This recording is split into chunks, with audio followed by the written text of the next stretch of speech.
spring split doesn't matter. Academy is not good enough. You know, obviously we've heard a lot of discussion over this year in particular, but for quite some time about issues people tend to have with the LCS format and sort of all the ancillary stuff that goes along with that. And so I can say now that I've heard a lot of different things for what LCS is going to look like next year. It sounds like it's going to be a pretty big change.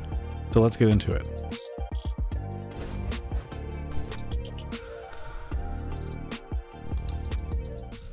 Always there's a caveat these days, and there's a caveat here as well. So first off, sources have told me that this is what Riot is planning. Now, we are still about 2 months out, a little bit over 2 months from the start of LCS, assuming it starts around the same time as it has every year. And so there's still time for Riot to change this stuff. In fact, oftentimes the reason this stuff doesn't get announced is because, you know, it's not completely finalized. But from what I have heard, this is the most likely set of changes that we're going to see in the LCS, and boy, are there quite a few of them. So first off, all those people who have said spring split doesn't matter have gotten their way, because it sounds as though there will no longer be a spring split. That's right. There's going to be a single split that spans all of the year. By the way, I guess that doesn't make it a split. It's just there's going to be a single regular season for the LCS. It will go from probably around January, I'm guessing around the same time as normally the stuff has started, and it'll stretch to around the same time. And you might be asking, well, what about MSI? They're going to stop to do a spring tournament to qualify people to MSI. I believe it's supposed to be something like the top 6 teams get into that tournament, and then whoever wins it gets to go to MSI. But yeah, that's how you're going to qualify stuff there. There will be more games, because each team will be playing each other 5 times, as opposed to right now where they play each other twice in spring and twice in summer. That means that there's going to be more games happening next year. I should say, by the way, that before we get into the regular season, Riot is planning to do some sort of kickoff tournament. I don't know the full details on this, but you will actually see a little tournament that takes place. I don't know if it's 1 week or 2 weeks long at the start of the split. I keep calling it the split. At the start of the season, to help kind of get people an idea of where the teams are supposed to be placed. I don't know if it actually factors into anything or if it matters. Maybe this will be the new thing that doesn't matter. I don't know.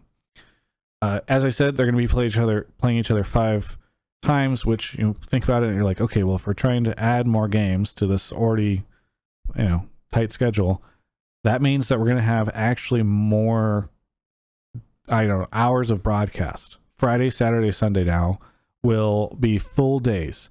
So I haven't done the math yet, but I assume that means 5 on Friday, 5 games Saturday, 5 games Sunday, as opposed to 2, 4, and 4. That'll be how they will manage that. So more hours broadcast. That's important, by the way, because I did a video previously and people were skeptical about it, saying that I think Riot might end up selling rights to a single broadcast platform, you know, like Twitch or YouTube or wherever else, Facebook, Caffeine, a number of different things. And so I do think that if their plan is to try to get better broadcasting rights deals, there's a chance that raising the amount of hours that they can offer will be helpful to that. Also to sponsors as well. Don't know if that's the intent for why they're doing it, by the way. I also think there's an argument to be made that having more games is good for the teams and perhaps will make us more competitive. Now, speaking of making ourselves more competitive, I also have heard that Academy is going to get a lot smaller. It will actually not be the same number of games or the same setup that we see now. Part of that is because they are planning on opening up play between Academy teams and amateur a little bit more and trying to blur the lines between that. Because if you think about it right now, we actually do have amateur tournaments. A lot of people don't really think about this, but there's like a whole amateur system that sits below Academy. And I think the idea is to try to make it so that there can be more competition between that. I think Jack, in trying to defend his signing of a 14-year-old streamer, I don't know what the full details are on that yet, but he said that that's because Riot is planning on creating some sort of tournaments for amateur. So that probably plays into what this is. And because of that, I have heard a lot of teams are planning on committing to picking up more players for kind of a third tier, which is similar to what 100T has done with 100T Next. So I do think that we will see more teams signing more players at a sort of below academy level. So whether or not you think that's good or not, I don't know, but it does seem as though we're going to at least be digging a little deeper into the trenches of talent, and hopefully that means we get some more people developed that way. I believe that is all of my notes on this. So yeah, there you go. Sounds like kickoff tournament into regular season. There will be a tournament to go to MSI. All the teams will play each other 5 times, and we're going to see 3 full broadcast days and a blurring of academy and amateur. And that's what the rumored changes are. Now, I did ask Riot for a statement on all of this, and they provided the following. Quote, the LCS team is always listening to community feedback, and we evaluate potential new changes to our format every off-season. As always, we'll have more information on the upcoming season closer to its start date. That's from Chris Greeley, LCS commissioner. Sometimes they tend to give that information very, very shortly before the start of the LCS, so I'm hopeful that they do it much earlier than normal. On to my opinion about all this. Well, here's what I will be candid with you guys. My immediate response was, man, 3 full days, Friday, Saturday, Sunday, that's going to be so much more work for me. But we'll see how it measures out. What will be true is, hopefully this means that people can tune in to watch LCS more. I'm hopeful that viewership will hold up and that this isn't going to be a big thing where it's like, there's just now too much LCS. I don't know. I kind of feel like that's what happened when we switched to best of 3s and had to the 2 different streams, but maybe this will not be that bad because, I don't know.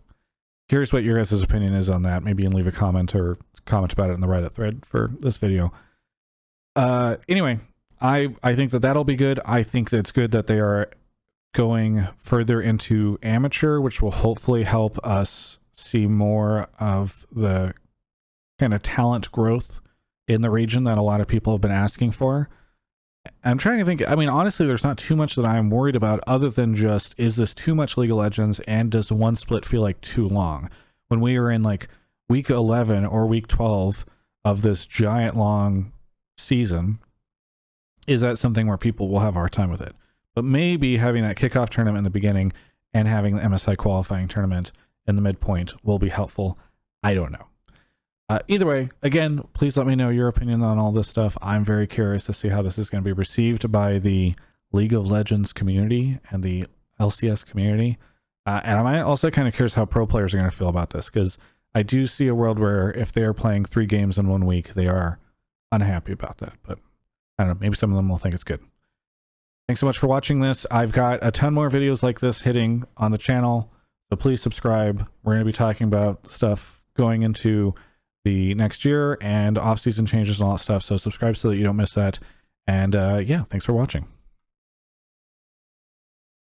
It's the holiday season. We're officially done with Halloween, so I think that means that it's ready for the holiday season. I have a Santa outfit somewhere that I used in a Alienware video a long time ago. Either way, when you're wondering what you should be getting for the holidays, why not consider Alienware stuff? Alienware.com/Travis. They make great gear, so maybe that's what you're looking for as a new headset. But also they make great monitors, so maybe that's what you're looking for. Something high refresh rate, 360 hertz monitor. It's supposed to be hitting soon. Maybe you can go get some sleek Valorant gameplay going for you. And if you want to power all that, make sure that you check out their new 3000 series NVIDIA cards, RTX cards, that are available in the Aurora R11.